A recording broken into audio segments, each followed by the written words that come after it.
Yo mga idol, kamusta? Sports Talk PH nga pala. Ang knockout sa maangas, pag-usapan natin yan mga idol. Ngunit bago ang lahat ay huwag kakalimutang mag-subscribe at i-click ang notification bell button for more sports talk. So nitong linggo nga lamang po ay naganap sa undercard ng bakbakang Devin Haney versus Regis Prograis ang sagupaan sa pagitan ng napakaangas na American Junior welterweight prospect na si Montana Love at ng pambato ng Australia na si Liam Paro. Bago ng bakbakan ay walang ibang ginawa itong si Montana kundi ang angasan si Liam Paro, kung saan nangako itong papatulugin niya daw ang undefeated fighter ng Australia. Habang si Liam naman ay nanatili lamang tahimik at hindi sinabi ang kanyang prediksyon. Subalit sa gabi nga po ng kanilang bakbakan ay tila kabaliktaran ang nangyari dahil tinalo ni Liam Paro si Montana Love nang walang kahirap-hirap. 3 beses pinabagsak ni Liam ang maangas na American prospect sa round 6, dahilan kung bakit nakuha nito ang panalo via 6-round knockout. Dahil dyan ay umabante na ngayon ang record ni Liam Paro sa 24 wins with 15 knockouts at walang talo, habang si Montana Love naman ay lumagapak sa 18 wins with 9 knockouts at 2 talo. Pagkatapos ng laban ay sinabi ni Liam na gusto niya daw makasagupa ang WBC Junior Welterweight World Champion Devin Haney. Paliwanag nito na handang-handa na daw kasi siya para sa isang world title fight. Matagal na daw siyang nag-aantay sa pagkakataon na ito upang maging isang ganap na world champion na siya.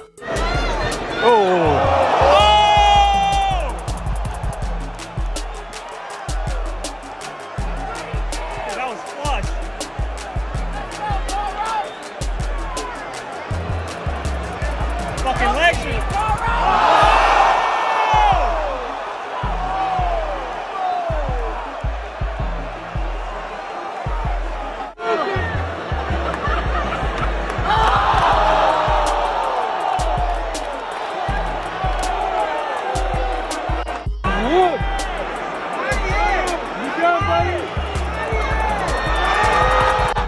Sa kabilang banda naman mga idol ay bumanat naman nga po ang 2-division world champion and current WBO Junior Welterweight World Champion Teofimo Lopez sa kasalukuyang undefeated 3-division champion and knockout artist Gervonta Tank Davis.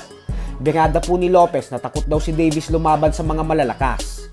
Hindi daw kagaya niya na nilabanan at tinalo ang mga bigating boksingero katulad ng former pound-for-pound king Vasily Lomachenko at ng former undisputed junior welterweight world champion Josh Taylor. Prangka ding sinabi ni Lopez na malabo daw mangyari ang kanilang mega showdown ni Davis sa dahilan na may ibang plano daw ang Mayweather Promotions para kay Davis. Hindi naman daw kasi kailangan lumaban ni Davis sa mga dekalibreng fighter kasi inaabangan at pinapanood na ng mga fans ang bawat laban nito.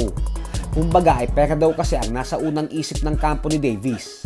Kaya naman kung kumikita na daw ito ng limpak-limpak na salapi sa pamamagitan lamang ng paglaban sa mga walang bilang na boksingero, ay bakit pa daw ba ito susugal na lumaban sa mga lehitimong kampyon? So hanggang dito na lang po muna tayo mga idol. Sports Talk PH, kakaiba ang laban ng mga